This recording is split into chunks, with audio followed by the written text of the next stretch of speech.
ಎಲ್ಲರಿಗೂ ನಮಸ್ಕಾರ. ನಾನು ರಾಜೇಶ್ವರಿ. ರಾಜಿ ಅಡುಗೆ ಚಾನಲ್ಗೆ ನಿಮ್ಮೆಲ್ಲರಿಗೂ ಸ್ವಾಗತ.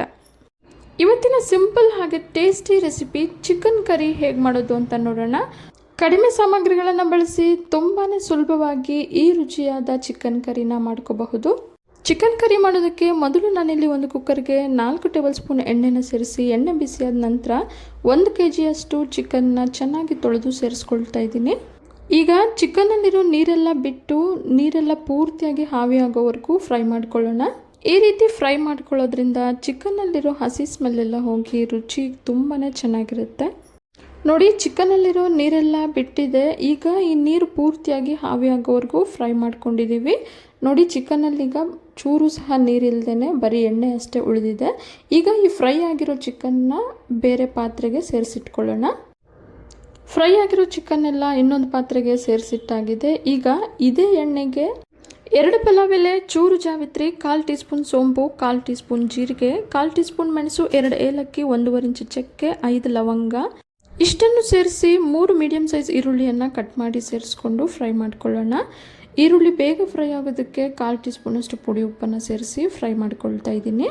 ಈರುಳ್ಳಿಯನ್ನು ಪೂರ್ತಿಯಾಗಿ ಬ್ರೌನ್ ಕಲರ್ ಆಗಿ ಫ್ರೈ ಮಾಡೋದೇನು ಬೇಕಾಗಿಲ್ಲ, ಇಷ್ಟು ಫ್ರೈ ಆದರೆ ಸಾಕು. ಈಗ ಇದಕ್ಕೆ 3 ಟೇಬಲ್ ಸ್ಪೂನಷ್ಟು ಶುಂಠಿ ಬೆಳ್ಳುಳ್ಳಿ ಪೇಸ್ಟನ್ನು ಸೇರಿಸ್ಕೊಳ್ತಾ ಇದ್ದೀನಿ.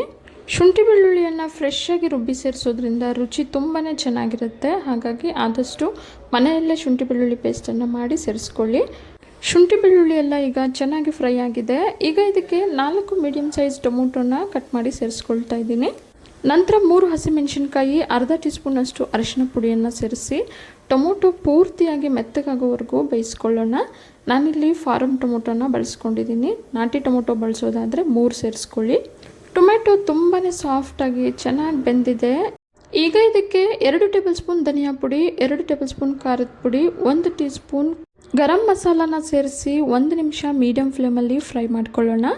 ಖಾರ ಜಾಸ್ತಿ ಇಷ್ಟಪಡೋರು ಹಸಿಮೆಣಸಿನ್ಕಾಯಿ ಹಾಗೆ ಖಾರದ ಪುಡಿಯನ್ನು ನಿಮ್ಮ ರುಚಿಗೆ ತಕ್ಕಂತೆ ಸೇರಿಸ್ಕೋಬಹುದು. ಈಗ ಇದಕ್ಕೆ ಮೊದಲೇ ಎಣ್ಣೆಯಲ್ಲಿ ಫ್ರೈ ಮಾಡಿಟ್ಟಿರೋ ಚಿಕನ್ನ ಸೇರಿಸಿ ನಂತರ ರುಚಿಗೆ ತಕ್ಕಷ್ಟು ಉಪ್ಪನ್ನು ಸೇರಿಸಿ ಮಸಾಲ ಎಲ್ಲ ಚಿಕನ್ಗೆ ಚೆನ್ನಾಗಿ ಬೆರೆಯೋ ಹಾಗೆ ಮೀಡಿಯಂ ಫ್ಲೇಮಲ್ಲಿ 2 ನಿಮಿಷ ಫ್ರೈ ಮಾಡ್ಕೊಳ್ಳೋಣ. ಈ ಚಿಕನ್ ಕರಿಯನ್ನು ತುಂಬಾ ಸಿಂಪಲ್ಲಾಗಿ ಮಾಡ್ತಿರೋದ್ರಿಂದ ಬ್ಯಾಚುಲರ್ಸು ಸಹ ತುಂಬಾ ಆರಾಮಾಗಿ ಮಾಡ್ಕೋಬಹುದು.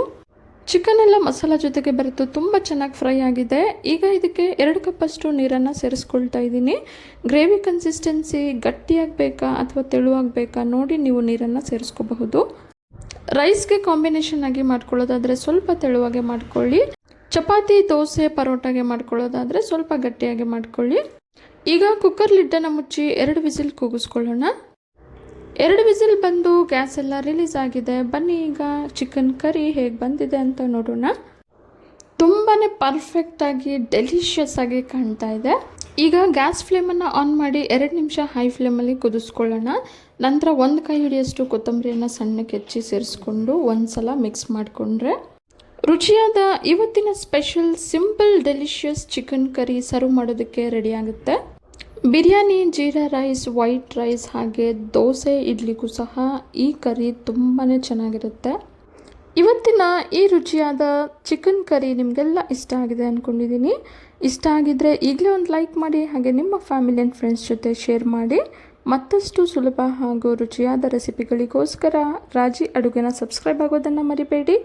ಮತ್ತೊಂದು ರುಚಿಯಾದ ರೆಸಿಪಿಯೊಂದಿಗೆ ಮುಂದಿನ ವಿಡಿಯೋದಲ್ಲಿ ಸಿಗೋಣ. ಧನ್ಯವಾದಗಳು.